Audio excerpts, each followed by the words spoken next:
Okay, Tyra, this is take like number 4 because of the cats. But anyway, I wanted to talk to you about feeling lonely.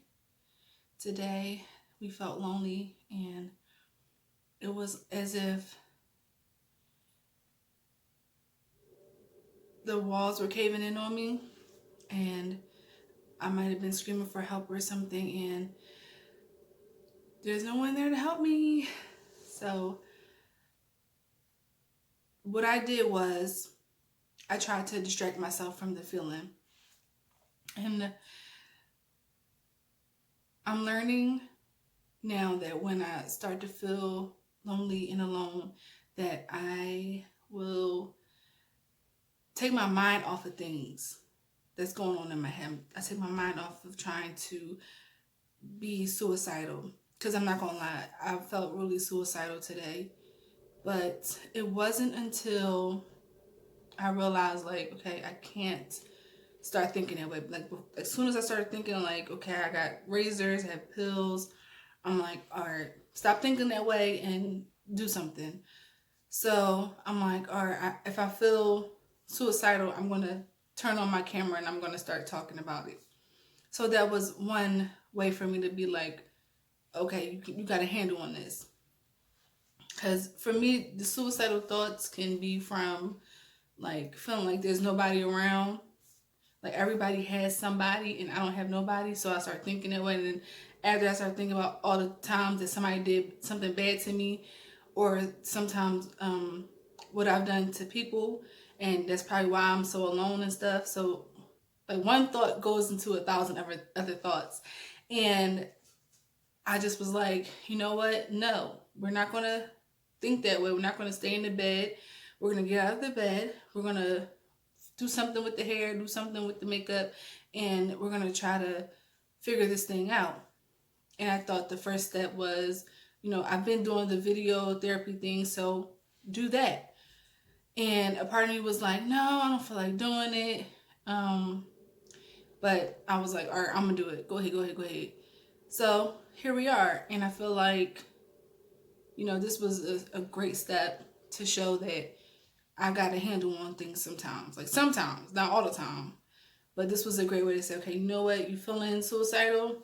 All right, let's do the opposite of that, which is feeling optimistic and feeling hopeful. And I thought to myself, like, I don't really have anything to look forward to. Like, a lot of people have things to look forward to, like whether it's waking up in the morning, going to their job, or seeing their kids and stuff. And I don't have none of that. So I was like, well, what do I have to look forward to? And I couldn't think of nothing, but I was like, you know what? I'm gonna make something, which is for me my book, my novel, my fiction novel that I'm currently restarting, which is a huge job in itself because I've never done anything professionally with writing. So I'm just really winging it and I'm just going off of my instincts. And so I decided to read everything that I wrote. And I was like, you know what? I don't like it. I don't like the way I'm using verbs and tenses and stuff. So I'm going to start it over and I'm going to do it as if a professional did it. And so that's what I did like 2 days ago. But that is the thought in my brain is saying, you know what? That is something to look forward to because, you're doing something that'll probably influence other people. You're doing something that can inspire other people, future generations. So that's what I was like, you know what? I'm going to look forward to that. It's a huge job. It's a huge task, but it came in my brain, and so I'm like, yeah, I gotta do that. And yeah. So I went from being in the bed under the covers with the lights off to this, and it's really night and day, which is somehow I feel like it's kind of bipolar, but it's like it's not for me. It's not really being bipolar. It's just like I saw how I was looking or feeling, and I wanted to change it in just a matter of hours.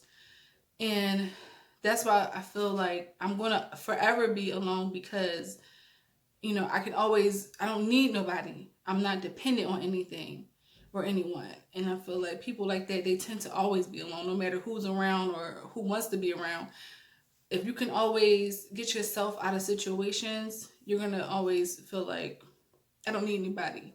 Now, I don't need nobody, but I would like to be around people. That's a normal feeling. That's a normal thing. I've always felt that my entire life, since from being able to have a conscience and to say, you know what, I know I'm the only girl, I know I'm the only child in this kind of environment. And I'm like, all right, well, not only child, only girl. And so I'm like, yeah, we're going to fix that. We're going to fix it. And we're not going to feel like that now. Now, even though I could probably pick up the phone, call a couple people, it's still not the same because I'm like, they're not thinking about me, so I shouldn't think about them. That's how I feel a lot of the times. That's why I probably don't pick up the phone, because I'm like, they're living their life and it's not like I can bring them into my world, because my world is only fit for me. Like, when I do things, I don't do it as if I have someone in mind. I do things as if I'm the only person that cares about what I'm doing. I used to have a friend that, you know, like doing what I did, which is like singing, dancing, like making up stuff, being silly and just being creative. But, you know, life happens and I don't have that friend anymore. But, you know, it's just cool to think that I got a handle on it. Because I was real, like, it was as if somebody just turned down my happiness and turned the sadness all the way up. So I was like, dang, I can feel myself being depressed and being suicidal. And I'm like, I don't want to feel that way. And if I can think that and I can say I don't want to feel that way and I can actually change it, then that's what I'm going to do. And I'm so glad that I did it. And that's why, you know, I had to come talk to you, girl. It's crazy talking to myself, but I'm glad I came and talked to you. And yeah, so when we look back to this video and we see that, you know, maybe we're down and we're sad and we're feeling suicidal, come back to this video and say, look, I did it before, I can do it again. Because I know there's going to be times where I'm just like, you know what, I'm not going to put on any makeup, I'm not going to put on no hair and no nothing, and I'm just going to stay in the bed. So look back and say, these are the tips and this is the help and this is the solution to fixing being, you know, depressed for you. Because this works for me. If somebody else come across this video and they say, you know what, that don't work for me, like I need something more extreme, then, you know what I'm saying, I can't help with that. But as far as like surface, like the beginning stages, as soon as you start feeling sad, as soon as you start feeling suicidal, distract yourself. Say, you know what, I'm going to look at something funny, I'm going to write something down, I'm going to make a video, like do something to keep your mind off of feeling negative. And that's all I have to say about that.